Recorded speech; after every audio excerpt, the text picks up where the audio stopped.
Samir, how about you?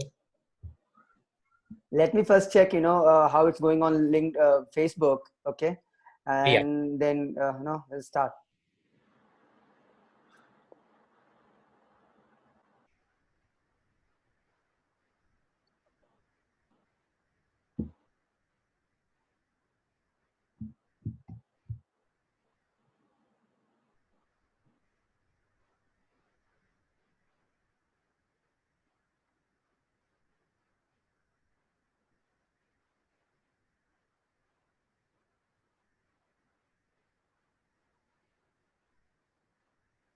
So we are good to go here. Great. So how are you, Lincoln? I mean, Ankit, how are you? How things are going on?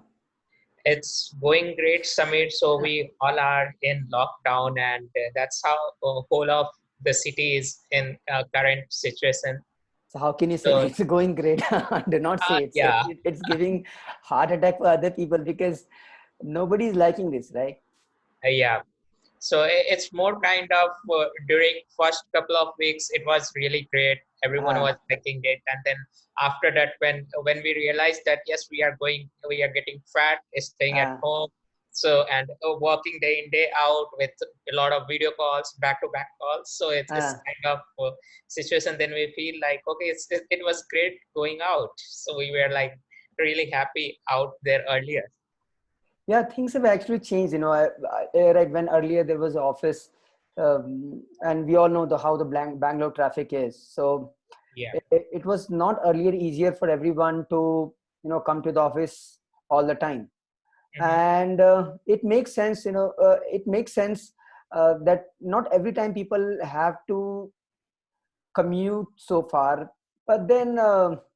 One element you will always miss when you work out of home, and that is the socializing part, right? So now Yeah. we have also started realizing that okay, it's fine, but it cannot be 100% working from home. Yeah, so that's kind of Ah, situation which puts that up in front, and then that is how we realize how important is it to socialize and going out, right? yeah. So for the viewers, right, those who are joining us for the live session here, where we will be talking with the link with Ankit. Uh, I just want to quickly actually introduce Ankit. Ankit is a very good friend of mine, and in fact, we have been connected with each other more than 5 years. And Ankit is a wonderful chap, and most important, right? He is a young tech entrepreneur. He's running his own marketing automation firm and directly competing with the likes of Marketo, HubSpot, and similar such tools in the market, right?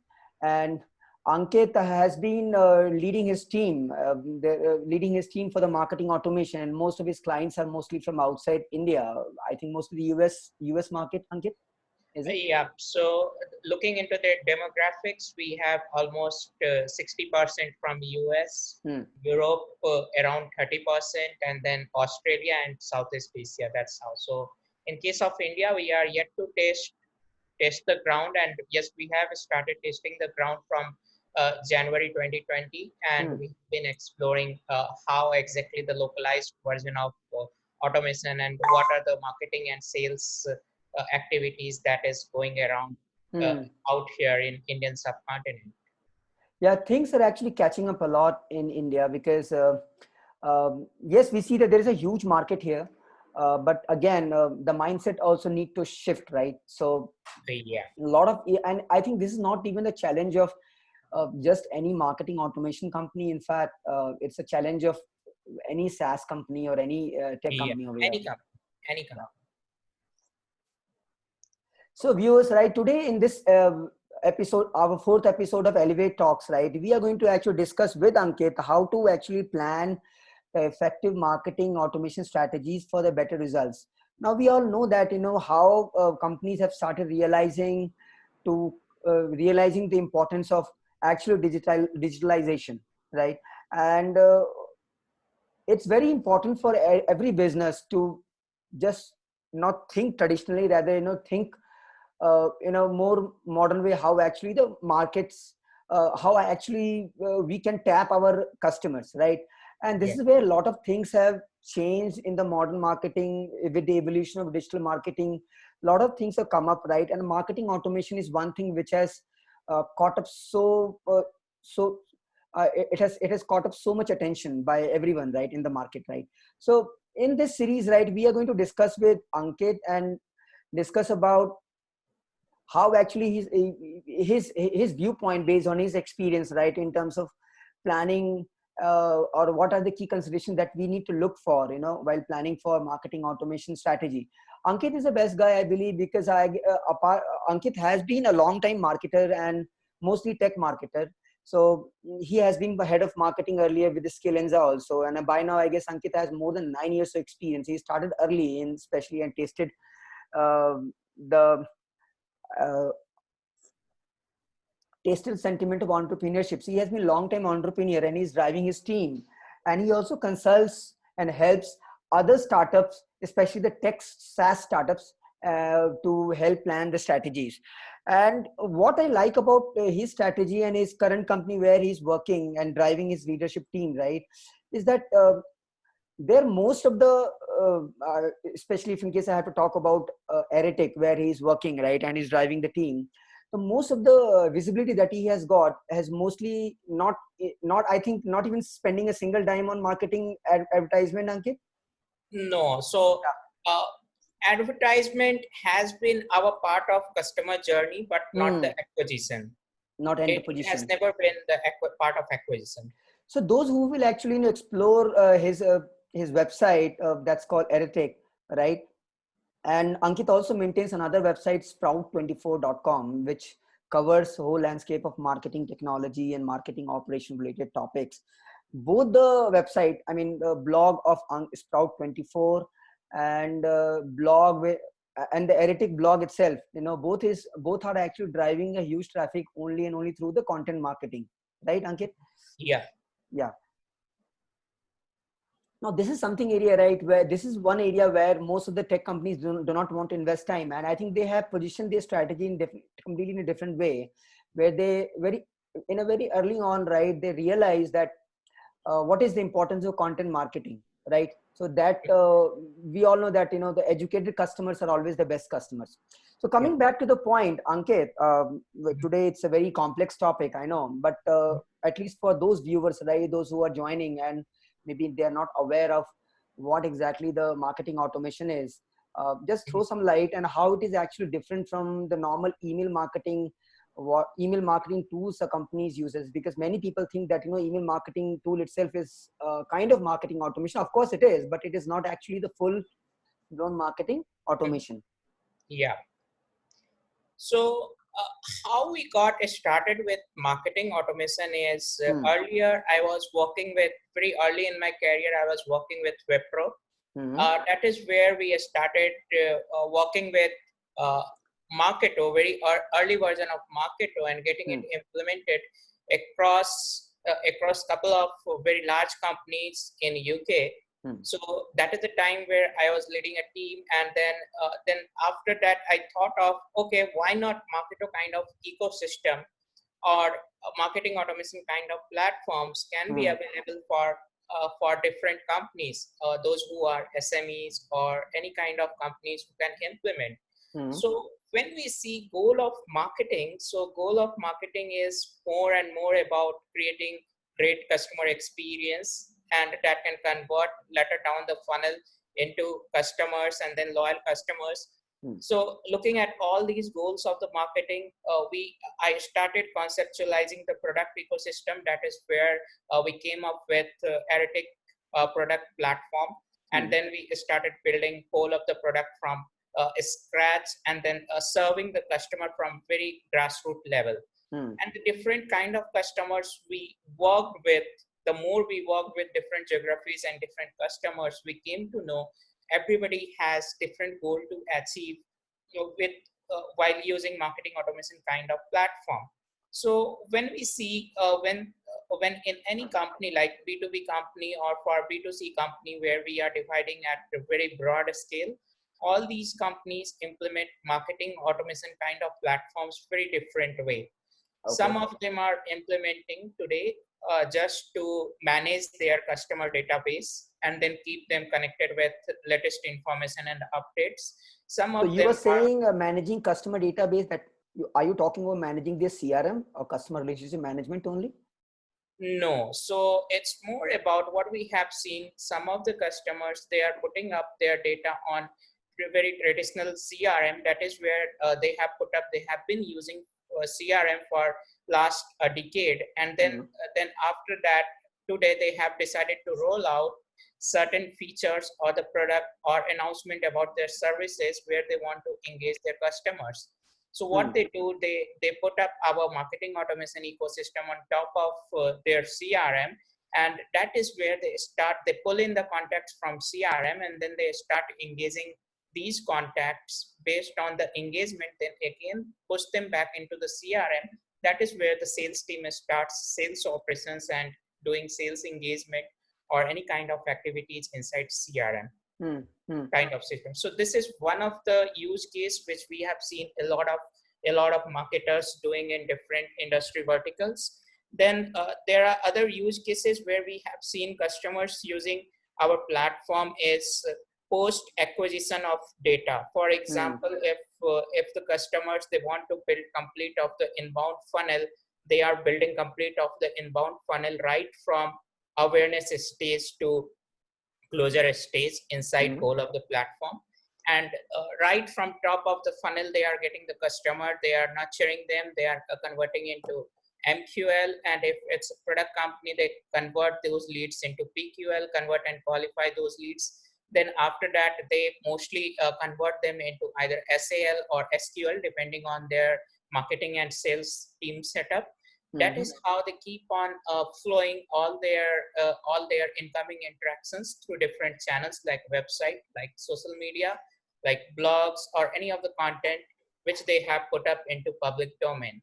And that is how they engage their target audience across the funnel. They build all the funnel on the platform, they engage them, they convert them, they push them down the funnel accordingly. And then the sales team is really happy to get great qualified leads who know a lot about the product, a lot about the service ecosystem, a lot about onboarding ecosystem, then what are the features the product is having. So for example, we have already put up our own marketing automation platform, which is having more than 700 plus features.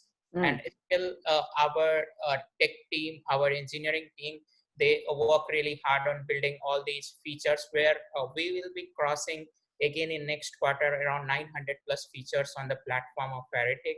And now we have started segmenting all these features according to team wise, like some are the features which are coming under marketing, some are the features coming under sales, and that is how whole of the platform is getting used across the globe for marketing and sales both.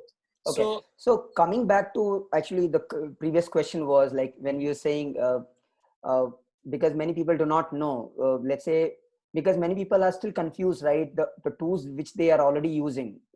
One such tool we said, right? And very, very great use case that you said.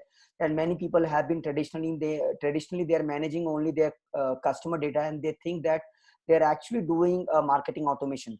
So I really wanted for those people, right, to make them understand how actually marketing automation is different from the email marketing software that normally people use, or CRM software that you people use. Because even in the email marketing, right, the basic kind of automations are there, right? You have the email marketing tool available. In that you can create the workflows, and you can also create automated campaign sequences, right? So if you create a one particular campaign, if somebody is coming to your website purchasing an order, automatically after successful purchase of the order, right, maybe the thank you page will come, and automatically that email will land to your inbox, right, with the thank you message and the purchase order. These are the repeated things.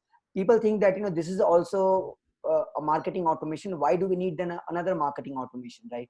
So according to you, I'll come to the next topic, right? How we should evaluate on marketing automation. But here I wanted to know, like, for those people, right, what exactly the difference between this marketing automation which you are talking about and what actually people have been using. So for implementing any kind of marketing automation, very first and the basic thing No, no, about no, no, no, no, not implementing part. Just a difference between, what email marketing automation. yes, So what actually challenges it will solve, so that people should throw a light. Okay, fine. Now I have been email marketing doing, but now there's a need for marketing automation. Why? Because this will address this problem. exactly. So by the term with email, so we can say email marketing automation is more and more about automating your activities and engaging your customers only on email. Okay. Very Hmm. first difference. Hmm. And then followed by that, there are other differences like how good is it at measurement of the leads. For example, marketing automation always tries, marketers always tries to measure and experiment and measure the impact. So for example, Okay. in case of marketing automation kind of platforms, we always see the features like measurement of qualification, measurement of numbers. For example, lead scoring feature, lead Hmm. grading feature.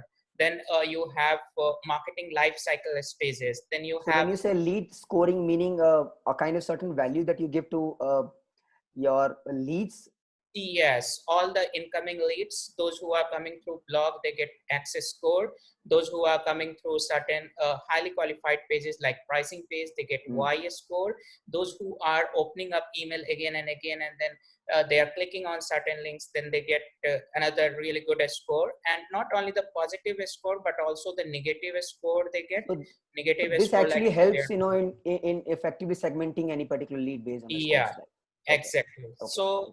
coming to the lead scoring, as we said, all Hmm. these features are very much useful in measurement of all these leads. Then apart from that, we have explicit and implicit lead scoring, Hmm.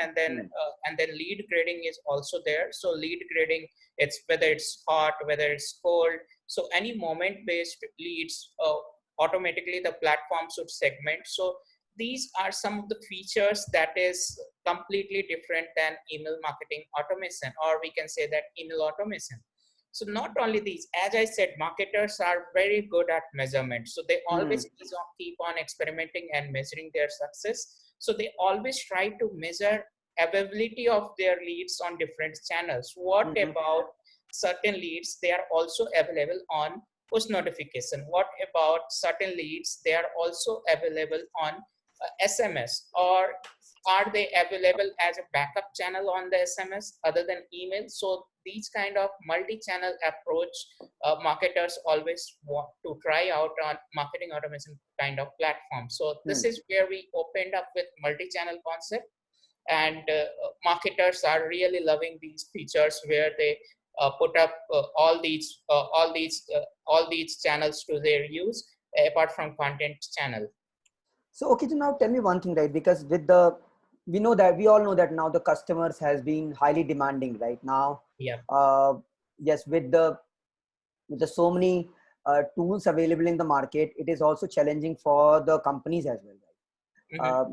But from the speaking from the perspective of the customer, Hmm. they all want definitely the good customer experience. They all want Yes. that, brands should understand their sentiments. They also want that they should be treated as, very special. And when we say that, treating, I mean, being treated as special, right? uh, they also want that, the company should reach out only when they it means relevant to them, right? And there should Exactly. not be no disconnect between Mhm. what they think, what they like, uh, and brands have no clue, and they are just reaching with different kind of messaging. And we see it very often, right? Especially the banks, you will see that you interact with the bank and make a certain purchase, right, and give a call to the customer care, and then again go back, right? They will hardly have an idea. One such example, let's say for example, you bounce on a credit card payment, right? And this payment goes to some third party companies. Normally this is how the banks actually use it for the collection, right? They outsource this work to someone else. But it is not a customer's problem. Customers always think that, it is, I am dealing with the brand and I do not know at the back end any outsourcing companies there not. Once a scenario I have seen that, let's say if in case you feel bounce if you delay payment in a credit card, right, it goes automatically to some outsourcing team. Now suddenly you realize you make the payment, but that is actually not reflected at your collection team, right? And even if you have made the payment, they'll keep calling you saying that you have not made the payment. From the customer's point of view, they are very touchy, right? And they do not like this. So yeah, Mhm. I mean, there's a lot of broken activities over here. But I wanted to understand here that from the we all know that if that's how we want to treat our customers, we definitely need to have a 360-degree view of our customer. That means integrated data. Until unless we do not have it, how actually marketing automation fits into this area? Yes. So these are some of the examples earlier, which I said, where we have lead scoring, lead grading, or any kind of marketing life cycle. So these are mostly useful in B2B use cases. So now Hmm. coming to the B2C use cases, where we could see the marketing automation platforms, they are coming up with built-in CDP, where they connect with all Yeah, different built-in CDP. ecosystem providers. Like they connect today, they are connecting with CBS, Hmm. core banking systems, then ERP kind of systems, or any kind of system these organizations, B2C organizations, are using. Hmm. And then these platforms, these application, or they also use data connection with data warehouse, and then whole set of DMP, all these integrations available on different of these platforms. These platforms help the marketing team to get the 360-degree view of whole of their customers, and based on that, it enables them to design highly effective workflows where it doesn't interrupt with the customer life cycle that is out there on whole of the platform, at probably at bank or any credit card company. And then based on their past activities, or based on their active sessions or the activities, only these messages get delivered to the audiences, to their target customers. So that is where, again, marketing automation, those who have built-in CDPs, they always win the game. So But I think over here, I don't think not all the marketing automation tools is having a built-in CDP, right? Uh, yeah. how do you So actually segregate this CDP portion? Because there are already the dedicated companies, those who actually provide the CDPs, companies like Elements, companies like Amplitude, and of course there are many other players, right? Those who are specifically meant for the CDP, and marketing automations just become one kind of giving them marketing data to one central platform, right? yeah. So when we look into whole of marketing automation ecosystem, there are a lot of segments. If Mm-hmm. we deep dive into the ecosystem, there are a lot of segments where we could see there are, again, a lot of different varieties of marketing automation that is available on the market. So even today, there are a lot of platform providers. They are classifying their marketing automation platform as CDPs, where Mm-hmm. still today the definition of CDP is not that very clearly defined. It Oh, is still in nascent stage, where the definition is still coming in, and where the use of big data, or a whole of data lake, or data powerhouse is getting used to manage whole of the data in the base of marketing automation, or any of the CRM. So this is where we could see the platform providers, those who are multi-channel, those who are managing the contacts for B2C companies automatically, they have started putting CDP at base of their platform, which mm, manages the contacts, segments the contacts, build in 360-degree view, tracks the contact, and keep the system updated, and background of marketing automation. okay. So we could see there are a lot of buyers, those who talk to us, and then they get these things clarified before they procure the platform or get their platform implemented into their organization. So we could see all the buyers are very much active. They want to know a lot of information what is going in around all of the ecosystem, and and what kind of benefit it is going to drive for them, and that's how the whole platform defines their use case and their implementation process across. Okay. So, yeah, you made it definitely right point, because yes, it's blurry. And yes, marketing automation would mean different things to different kind of companies. Yes, Let's say if a even company different is use small, cases. right, and then maybe the marketing automation to them is only the email marketing automation tool. And then if in case a company is little scaled up with a little bit of infrastructure in place and how their current state is, uh, so so based on that, they will choose a particular kind of tool. So before we jump on, right, definitely we really want to know that, what should be our strategy. But even before this, right, I wanted to really know, for the, at least those who are joining this session, have joined the session, that how someone actually should take a decision while picking up a particular kind of marketing automation, right? Mhm. What could be their mindset, how they should do from the point of when they have to evaluate on a particular marketing automation. I'm not talking about a full blown marketing automation. Just help us, Ankit, to identify, let's say if a company is there and they have to start, right? So how they should evaluate that, what kind of marketing automation is for them. Is it okay, is it only the email marketing they should use, or when they should actually choose a particular full blown marketing automation suite? And if that's the criteria, they have come to a stage, right, then how they should figure out that which brand, figure out, leave aside the brand, but at least which kind of marketing automation tool we should use. Yeah. So while looking through the selection process of marketing automation, there are many things. All these customers of us, they take care. What we have seen, or even suggest different companies, or consult different companies, saying that what are the goals they want to achieve as a company, what are the goals they want to achieve as a team, what are the Mm-hmm. goals they want to achieve as for the success of their product or the services. Hmm. Then what are their quarterly goals, what are their annual goals, and according to that, that is the best method. Once somebody is clear with all these detail and about how they are going to organize their customers, their contacts, their clients on the platform, from where the data flow will be coming in and going out on the Hmm. platform, and then where their target audience is based out of, and which all channels their target audiences are engaging. So these are certain questions that need to be answered, and once the answer is there with all the detail, then it's very much useful to to find out what kind of application platform or marketing automation platform can be useful for the organization, or what are the features that can be useful for the procurement, or for the vendor selection of these platforms. So for example, an organization, those who are at quite nascent stage, and those who already have hundreds of customers across the globe, and then they want to implement marketing automation today.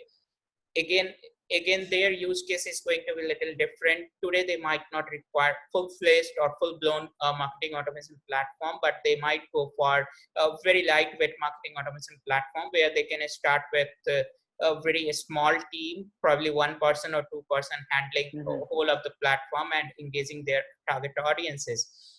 As soon as the company grows up, or the product ecosystem grows up around, then whole of the platform can scale with more features. Hmm. So again, these are certain points where we ask our customers to have a look through, and then decide, or even the partner ecosystem, where the partners, they suggest their customers to have these kind of detail, and then help them out on the selection process. So you mean to say that, a lot of external viewpoint is also necessary, or like, is it okay that if in case the internal company or the members within the company, right, they personally evaluate it? Because most of the time, what I have seen that, the company always think that we are doing our best. So what do you think that, should a company like engage any external consultant, or like, I mean, this is where I wanted to know your viewpoint, because since Yeah. you deal with a lot of customers, right? What is your majority of customers do? How they actually evaluate? What has been? Do they first engage with you in the consulting model, where they try to get to know about the independent view about how actually their marketing operation is in place? What is their current traffic? What are their various sources, and what all features that they require? Right? How actually they do it? Yes, so the kind of customers with whom we are working with today, they are of quite a lot falling in with a lot of coming up with a lot of varieties where Hmm. according to their need they go ahead. Some of the customers, those who are quite large conglomerates and they want to use our application platform in different of their business units, that is where we have seen they engage with the external partners to evaluate the platform during their buying process, Hmm. and then And they also mapping it with the whatever the problem that they might have within their operational team, right? yes, so they get it evaluated with the external team. So when we look out for catering to the requirement of the smaller customers, like small organizations, SMEs, or any mid enterprises, so they fairly go ahead with the decision of their internal team Hmm. only. So when we look at the landscape where we have in US and Europe, where we have very large service economy, and these service economy immediately consumes SaaS products at very large scale. So in these service economy, all B2B companies, they go ahead with using platform very straight. So they do not look out for external agencies for the help. As soon as the companies, those who are large or enterprise customers, they want to use the platform in different of their business units, then that is where they go ahead taking help and reviews from the external teams. And even some of the review and the consulting partners, they They always review it. engage. Okay. Or some of the companies, like they want to engage with implementation partners like Accenture or Oracle or any of these of their service companies, they engage. But that's the case And of always the big enterprises, right? I mean, and yes, there are so many, even the mid-sized companies or SaaS companies or even the growth stage companies. Uh, they yes. will have a different view, right? They will not be engaging with such bigger companies, right? Yes, so as I said, where we could see B2B service ecosystem companies, those who are in very high number in US and Europe, so they engage with us directly. They want to procure the platform directly. Okay. Okay. So, so in this case, right? Let's say, okay, a company has to figure out, and I got it right. A lot of motivations has to be from the inside. Of course, a top of the Yes, level team has to first of all understand and get themselves actually educated about uh, what are the benefits of marketing automation. Of course it has, because a lot of manual tasks, we as a marketer or the companies, right, they do it in a segregated way. And if you have a platform, right, a lot of things, the data can be connected. So coming back to the main theme of the topic, right, what do you think that should be the right strategy for implementing the marketing automation? What is the right strategy uh, people should adopt while actually implementing the marketing automation tools? what is the right strategy, right? Marketing automation strategy, so that Yeah, it gives better results. yes. So very first thing, it needs customers need to be very much clear with the goals, what they want to achieve, and what is the time frame they want to achieve. What is the time frame they are looking for to achieve the result. So usually we see somewhere around 9 months to 13 months. 13 months we have seen whole of after implementation of the product platform, it starts giving in the result, and whole ROI are completely and clearly visible.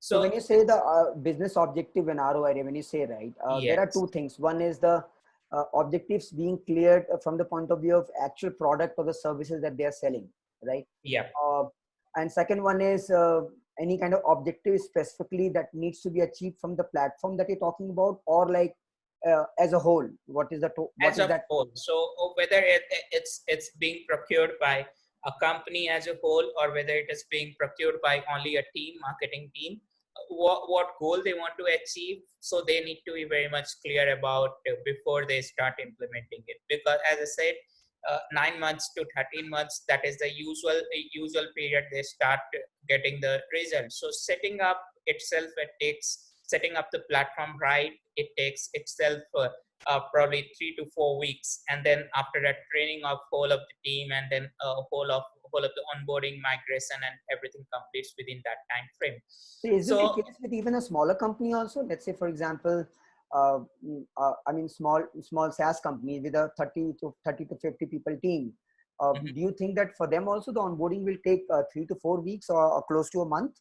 It completely depends on the learning curve and what are all the features they want to implement and get used to in phase first of implementation of the platform.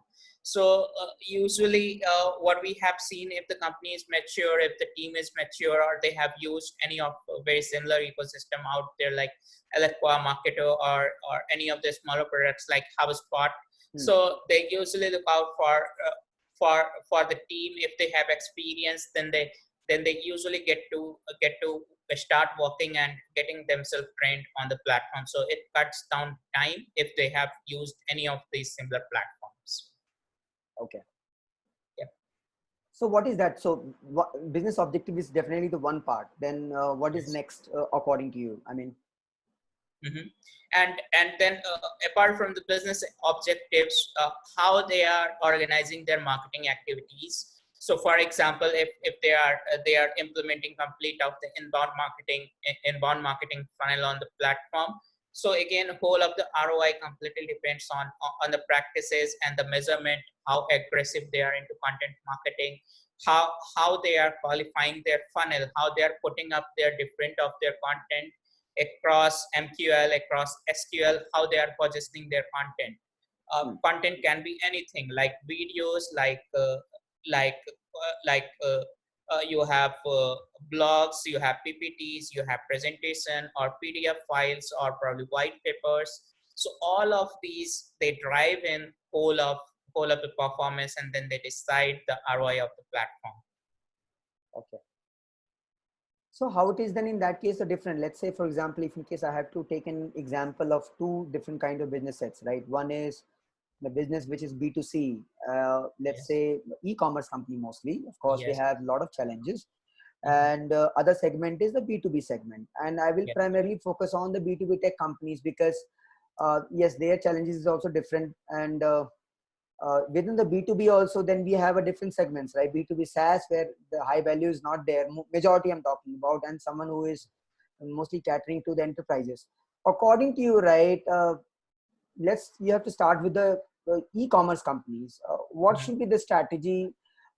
Let's say if they figured out the business objective part, right? Second part, the e-commerce company with the common use cases, can you say that, how you believe that their right strategy they should adopt, where they normally fail? Yes. So being an e-commerce company, so even we have seen customers coming up trying to implement the platform, but may not be very clear with the objective. So couple of use cases we have seen, customers are very much clear with the company's objective, but they might not be clear about for what solving what problem they have to use the marketing automation kind of platform. So we usually try to go through when they ask for help during the evaluation period. We ask the data and could see after analyzing the data, we could see from where a lot of customers of them, targeted customers of them, are dropping off from the funnel. So some of the places we have seen a large chunk or large segment of customers dropping off from the cart, or from they are abandoning the cart, or some of the places we could see customers are just going off from the website after initial couple of engagements, and then after drop off from the website, they either jump on the mobile, or they jump on a partner ecosystem, like they may go to Amazon, they may go to Flipkart kind of websites, marketplaces, or any of the product listing websites. So after looking through all these funnel, all these flows of their audiences, their customers, we also tell them that these are some of the points where they need to work upon after they are getting their platform implemented inside their organization or inside their e-commerce organization, and what are the expected results they will be getting after implementation will be clearly visible, really high at these small places, these small places where the drop off has been happening, and overall combining the cumulative ROI of all of the platforms. So whole of the platform, as I said, it takes around 9 to 13 months to decide. So if somebody like e-commerce companies, if they are deciding to put up the platform, they have to vent in, or they have to plug in the leaking funnels, and then finally finding out the ROIs of the small funnels and the large funnels, where they have got the cumulative ROI of the platform implementation. So this is again one more way of evaluation of whole of the ecosystem and the implementation of marketing automation in e-commerce companies. So we all know that, especially in the B2C e-commerce companies, the most of the traffic or the customers which is actually invited on their digital platform or the asset, for example, the mobile app or website, right? It's mostly the inbound traffic. So those traffic could be either through using doing some ads or doing some organic traffic, whatever. But the game completely changes in the case of B2B enterprises, right? So where another element of a new set of marketing activities has come into the picture, right? A kind of account-based marketing, or some companies are also using now the mix of marketing, means account-based marketing, which is so for the viewers, right, those who do not know about account-based marketing actually is a new concept for most of the people, because earlier even the B2B companies were also using the inbound marketing, where they used to keep on creating the content for their targeted geography or customers, and they used to think that somebody will come to us and then become our customer. That is normally account-based marketing is called as a broad-based marketing. So where you will have a traffic coming in, and then some of them will become your lead, and then those leads will be nurtured over a period of time, right? However, account-based marketing is more suitable for a very high volume purchases. So here, you do not focus on broad-based marketing. Rather, your sales team and marketing will together evaluate that which company that you want to work with, right? And in that case, you figure out certain list of companies, and then you will prepare your marketing strategies to targeting those companies. So, and it is not just very simple as just doing a cold calls, because nobody nowadays like the cold calls. Even they also need to have a nurturing, building the relationship. So that's where even the digital marketing strategy, whole concept of account-based marketing comes into the picture, where the teams has to actually figure out that which company that you want to work. You will prepare an entire strategy of nurturing your leads from those particular companies, and then driving them towards the purchase stage. So coming back to again the Ankit, right? We were talking about how actually the game changes, especially if in case I have to use a marketing automation tool, Ankit, for using the account-based marketing, or let's say if a company is focusing on both, because many also debate on this, that we can't completely rely on account-based marketing. So why to leave the inbound marketing? Because ultimately, if you're doing inbound marketing, that also creates a thought leadership in general, right? So how actually marketing automation will help here? What should be the strategy for those companies, those who are focusing on account-based marketing or combining both? Yes. So what we have seen is account-based marketing is more of where you have, when you are trying to sell your product or service in an organization, and you know the target list. Okay, it is going to be only used by handful of 50 companies or probably 100 companies, and that is where you target for the buyers are going to be 10 people decision making team, internal buyers, happens. external buyers.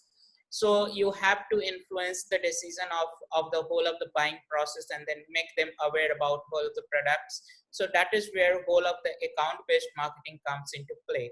So there are larger set of companies, those who are outside Fortune 1000 companies. So that is where we could see a lot of companies, they try to implement inbound marketing practices on marketing automation platforms, and then other of the marketing practices where they want to implement on marketing automation platforms. Or even in some cases, couple of companies we have seen, they use both of the practices or both of the strategies to acquire large customers also, and to target on the smaller customers also, or mid enterprises also. Again, we need to see the hierarchy and the movement of the people across the company. What we have seen is, when you are using account-based marketing, so what happens, you have companies, those who are Fortune 1000, and their employees or their decision makers, they keep on moving across only within Fortune 1000 companies. So your account-based marketings may be effective in that use cases, but inbound marketing strategies are going to work in different way out there. It may give you different ROI altogether out there for you. But in case of larger market where you have outside Fortune 1000 companies, these kind of companies where at very large scale inbound practices or marketing automation platforms are working really well to complete the funnel for the marketing and the sales team. Mm-hmm. So how actually this marketing automation will actually help in using this account-based marketing targeting? Yeah. So, for Because a lot example, of deep level personalization is also required in yes, this case also, right? Uh, yes. So, for example, in some of the cases, what we have seen, some of the companies, they come up on come to us and they say that, do you have account-based marketing feature also? Yes, we do have as an add-on, but it is not the leading feature out on the platform. The reason is, the buyer of the platform, if they are not at all aware about different practices of hmm. inbound marketing practices or different practices, it is really tough to implement account-based marketing, where you have all different things come into the picture, apart from lead scoring, lead grading, and then whole of making workflows. And then you have on account-based platform, you have technology profile, then firmographic profiling, and then company scoring, and then company grading. So everything happens out there at very large complex space. So somebody implementing whole of the account-based marketing practices, they also need to have a very clear understanding of inbound marketing practices, or any of the practices that leads to the influencing of any of the buyer's decision. So once they are very clear about managing all these different features, all these different implications to their audiences, then they usually go ahead with account-based marketing practices. And we also look on the how much knowledge their team is having on account-based marketing before Hmm. activating the feature on account-based marketing for them. So if they are not that much fluent on technographic profiling or firmographic profiling, or any of the profiling which is feeding them a lot of result, a lot of activity tracking inside the contacts of the platform, that drives more complexity. So they need to be that much mature to handle all these features. I So they think need even to the have intent deep. data also, right? I think the intent data also, which is Yes. So intent data is very platforms much like useful. Bombera and all those can really help, which I have seen in most of the cases, right? At the enterprises using it, they want to know about the intent data and all. Yes. So Ankit, you have been very sharp about and mentioning, I have seen in this conversation, right? You have repeatedly spoken about lead scoring features and all. Mhm, And in fact, the very first conversation when we started, before mhm. we started the session, right, you spoke about how actually lead scoring helps. So is there any only one kind of lead scoring that you have, or do we have a different kind of models in the lead scoring? Yes, so a lot of models are there. Again, it completely depends on what all models customer want to implement within their company. So some of the models, like with regard to its implicit, explicit lead scoring, then lead grading, positive lead grading, and then A to B lead grading features are there. And then apart from that lead grading, inside lead scoring, many features like positive lead scoring, negative lead scoring, or neutral lead scoring features. There are a lot of features that is inside lead scoring, and a lot of models that can be implemented. But again, over time, marketing and the sales team get very much clarity on how to refine the lead scoring after the implementation of automation platform. For example, you may today give, if somebody registers on your website or Hmm. contact you through contact form of the website, you may give them 10 score today, but later on looking at the marketing practices where you have a little variation in the incoming leads, and then you later on decide, okay, for next 2 quarters we should not give 10 lead score to the contacts coming through the contact form. You have to give 20 weightage out there, 20 score for those contacts who are coming through contact form. So those kind of modifications are always required in refining whole of the lead scoring points or lead scoring models on whole of the practices. So these kind of weightage, these kind of weight wise lead scoring, everything need to be found out if how the marketing team want to implement them. So these kind of scoring helps them really well to qualify, to nurture effectively across the funnel. So you were saying that, initially when we are implementing any marketing automation tool, right, it is not really possible for anyone to decide on what kind of lead strategy model a person can choose. It's basically about the implementation and the experimentation. Are you talking about? Yes. Again, I mean, if a marketing team or any of the team who want to implement marketing automation and they want to put in the measurement at right point, and when they are putting up these kind of platform, if they have used the platform earlier, then they have all these data prepared. They have very clear mindset that okay, based on what action in the similar set of industry they want to put in. So there are a lot of customers who are very much clear within the industry and across the industry if they are moving in, and then they want to implement whole of the platform for their organization. So this is again a very learning stage kind of information that we have learned, and we have seen this is how a lot of customers are implementing the platform or the models in different way. Mm-hmm. Okay. So, I mean, let's say, for example, if in case I have to, take an example of B2B SaaS company, B2B tech SaaS companies, right? Based on your experience, right? What do you think that, what is the best way, or what is the better way of effectively implementing the lead scoring model so that it will work well? So, yeah, so For the B2B SaaS companies. I may ask you a lot of questions, right? So some of the So questions it's mostly about, what do you want to achieve, then you're trying to say. Yes. So very first goal would be, what do you want to achieve? Yeah. Which all I think, you're right, because most of the times what happens, right, there is always a gap between the marketing and the sales team. And yeah. What I have seen while working with the companies and all, and that also was confirmed by even Sangram Vajre when I was in one of his webinars, very great webinar by Hippocampus, right? And Sangram was telling that, that marketers are actually not talking to the customer. And that is happening at a very wide level. I mean, not most of the marketers are actually, talking to the customers. It's mostly the job of the sales team, and marketers must actually take few calls of the customer so that they get to know actually what pain point the customers are having. So they're completely disaligned with what actually the customers want and what kind of problem that the sales team is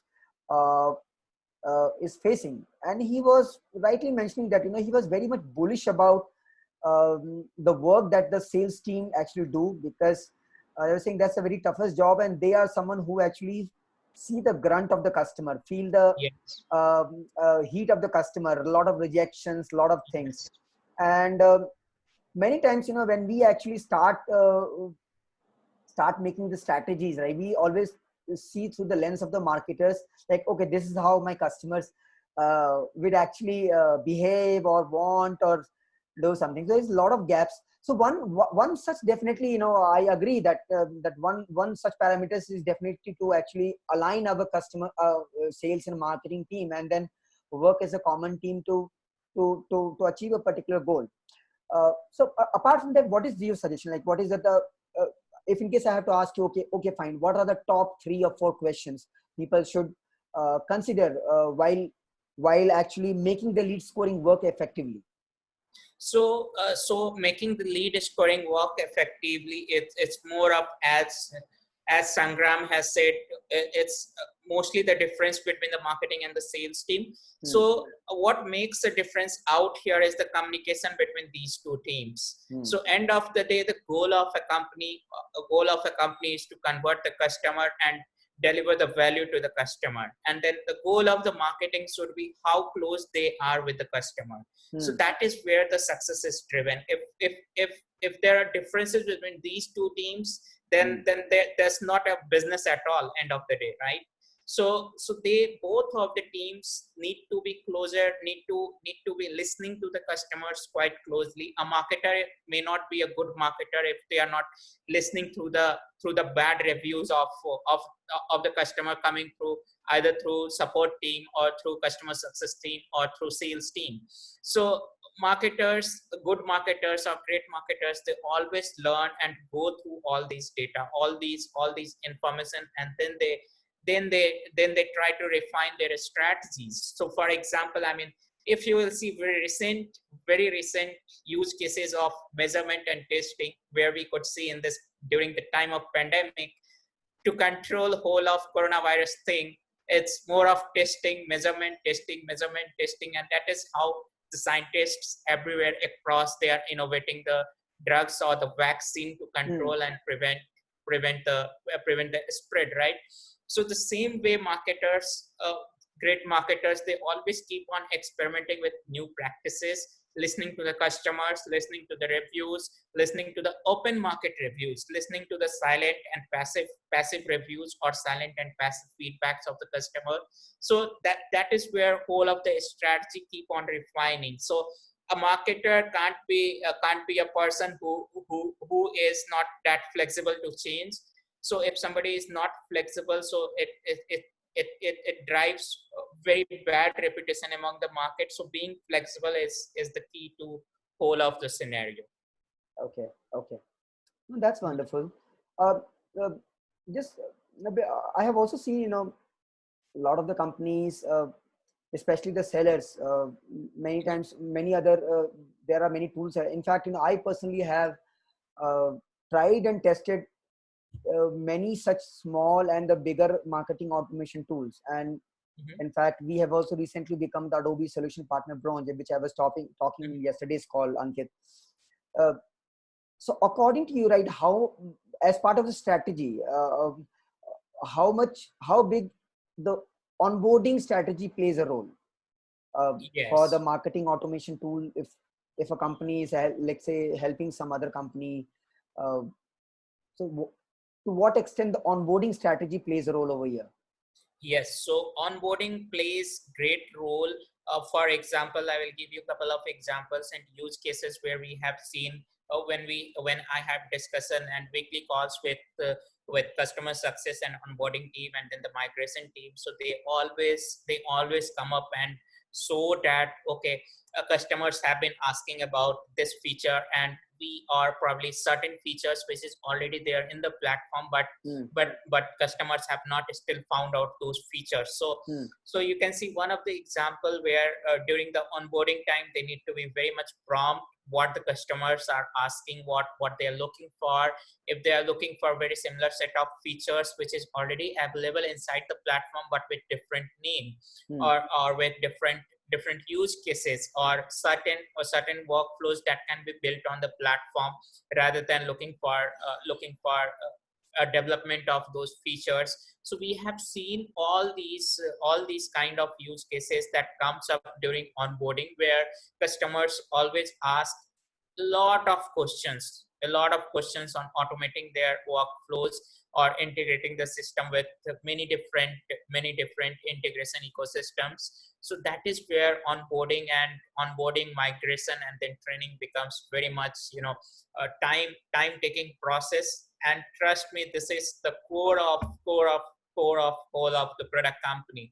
And this is where we keep on struggling, and then even optimizing this process at very high level. For example, recently we had a call that, do we have important assets being generated by our customer success team or the onboarding team? is shall we align such assets which can help sales team or which can help support team later on when they are supporting the customers after our customers move from onboarding a stage or training a stage to next stage of use cases, or where they can discover upselling opportunities, or even they discover certain use cases which can be helpful for them. That is where again onboarding team and customer success team helps them to come up with all these features, all these helpful guide. Also, they are very much focused on making the users more productive. So what kind of productive features that are available on the platform, and they can use these productive tools inside their organization. Sometimes they also come up with new feature releases which we keep on doing inside the platform, and they make the existing customers aware about the features, aware about the early release of the features or beta or alpha version of those features. So you're saying that means a lot of onus is on also the product company, the software company which is providing this tool in terms of helping their end customer achieve the final marketing goal, right? Yes. One such example I have also seen, which is very much common, and I think when we talk about the digital transformation, meaning it is not only about adopting a technology. A lot of things Yes. also goes in terms of changing the cultural change, the processes and all. Yes. Uh, I remember right when I was working for out of one of the co-working spaces, that working co-working. I do not want to name a particular co-working company where I was working out of, but they had recently, they had just taken purchased a new marketing automation tool, thinking that they will use that. And this is very common case because company actually choose a particular software just because others are using it, and you rightly said, right, because the goals were not clear, other things were not clear, right? And many times other companies, small teams, right, when small automation companies or any software companies, they miss out on onboarding part, right? So initially they will do a little bit of a hand holding, right, but then later on they'll leave that. So what happens, right, since initial hand holding was done, but still the company who actually purchased the software, right, they did not ensure for a long term that how to make the culture where and the processes very clear about how to use the software, right? So Mm-hmm. so when this thing is actually not there, right, ultimately they will still resort to the old way of actually doing or working on the marketing things, and if the results are not coming in, right, they'll blame ultimately the software, and then maybe they'll go away, right? Mm-hmm. So according to you, right, then in that case, when you say a strategy a company should use for, especially for be specific to the marketing automation, right, uh, how a company should think in this direction, how they should um, they should, what they should actually do so that they improve their processes for adopting the marketing automation within their company. What are the few key things or the processes in terms of education, or how they should actually become a champion of using the marketing automation or driving the marketing automation culture within the team, Mm-hmm. according to you? Mm-hmm.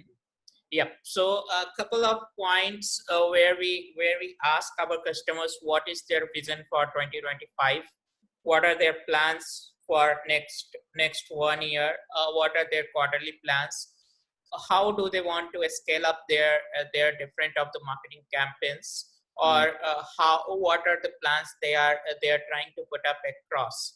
So when we look into all these discussions, we get a very clear picture where in what direction their team is thinking, their whole of the business is thinking, and that mm, is where we align the set of features that can be used on the platform for their improvements.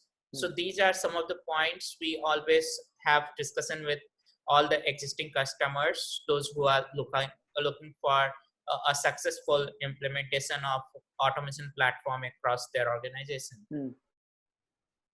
So, but don't you think it is just a kind of a onboarding process that you do? But how about like other companies like who are adopting this, right? They also need to do a lot of stuff, internally, making the processes.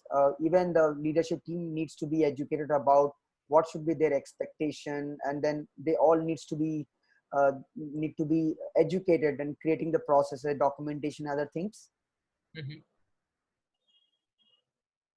Sorry, I did not get you. What was your No, no, no. question? So I just want to rephrase the question, right? By saying that what you answered right is, based on my understanding, it looks to me like it's a kind of onboarding process in the part of the company who's actually selling the marketing automation tool, right? But it is, the onus is also on the company side, right? Those who are adopting a technology, right? Those who are implementing the marketing automation within the company. So as part of their own strategy, they have to also be ready to educate their company, create the processes within their company for the long term, how they should start, develop a champion, or like whom they should bring on board, right? So that they can drive a change within the organization for the marketing automation. There are a lot of things, right? Mhm. So in that front, what do you want to say, like how they should go about it? Yeah. So See, one onus is definitely is on you because you are a seller. So I understand, right? You were saying whatever you're saying from the lens of a marketing automation provider, right? But again, you are still a outsider. You are not insider, right? mhm. So when you are insider, right? When you are within the company, right? You have onus is also in the within the company, within the marketing heads. They also need to make certain decisions for the long time, right? So that everyone within the company, they follow the same process while driving the change, while using the software, so that they should be able to see the process. So how they should go about. Mhm. Mhm. So what happens is many a times where we could see the digital transformation team usually takes the leadership in whole of educating the company team members. At Hmm. some places, marketing or digital marketing team, they take leadership on educating their internal teams and making them aware about the new practices or about the new goals the companies are having. For example, if the companies are having the goal of acquiring and then nurturing a lot of users through the digital medium, so this is one of the trigger point where they decide to go ahead with the marketing automation kind of platforms, or they start getting ready and educate their team on latest data practices or latest implementation practices or latest engagement practices of their customers, which they are having across their different domains in marketing and sales. So this is one of the way they start discovery of whole of the change in their ecosystem, and then that is where even the customer experience improvement in the customer experience comes in as a goal. So these are some of the places inside the company. They start working within their team. They start looking out uh, for digital marketers, or hiring a lot of digital marketing team to implement these kind of practices, or even the data team or data management team, they start looking out for. Okay.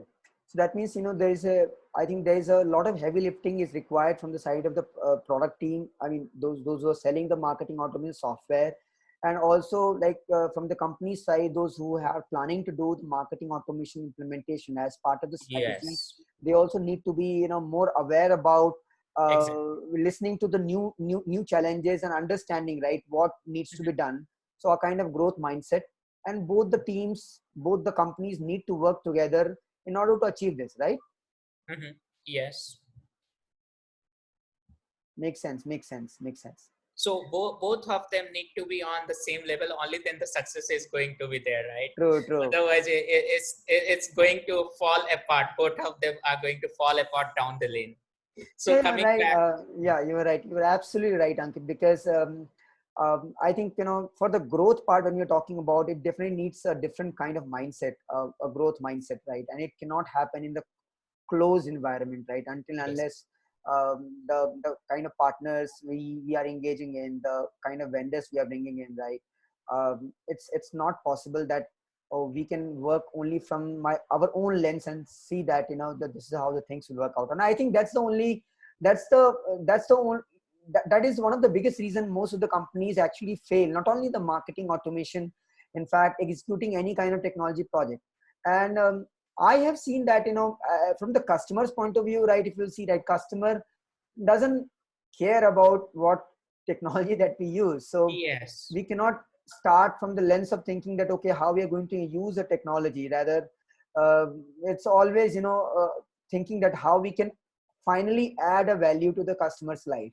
And for doing that, if the goals are not clear, what specific problem for customer we are trying to solve, and for solving that, right, uh, of course, how it is aligned with my business objective, means customer problem and our business objective, and how a particular tool, if it is available in the market, right, uh, can solve that problem, and then whole things then goes inside. So many times, I guess, even the top thing is not only clear, right, and ultimately people start working at the leaf level, and then whole thing goes for a toss, and then they blame that the technology did not work, whereas the technology is just an enabler, right? Yeah, exactly. So thank you so much, Ankit. It has been, it was really insightful session, and it was really, really great to know about a lot of things, especially um, your viewpoint around implementation, lead scoring, understanding the B2B SaaS segment and the use cases, right? It was really wonderful Yes. having you here in the session and giving your time to us. Thank you. Thank you so much. Stay safe. And one to the audience is right. If you have any questions, just give write the question in the comment, right? Even if like the session is over, right? I'll touch base with Ankit and try to give the answer in the comment itself. And you guys are always welcome to come up with a new topic which we can have for the tomorrow's or subsequent sessions, so that we can add more value to your life. Thank you so much, Yep. Ankit. Thank you once again. And viewers, those who are joining, once again, thank you so much for joining our session. Stay safe. Ankit, you also stay safe. Thank you so much. Thank you. Thank you so much, Samir. And thank you so much for everyone for taking out time and listening to us. Thank you, everyone. Good night. Good night. Take care.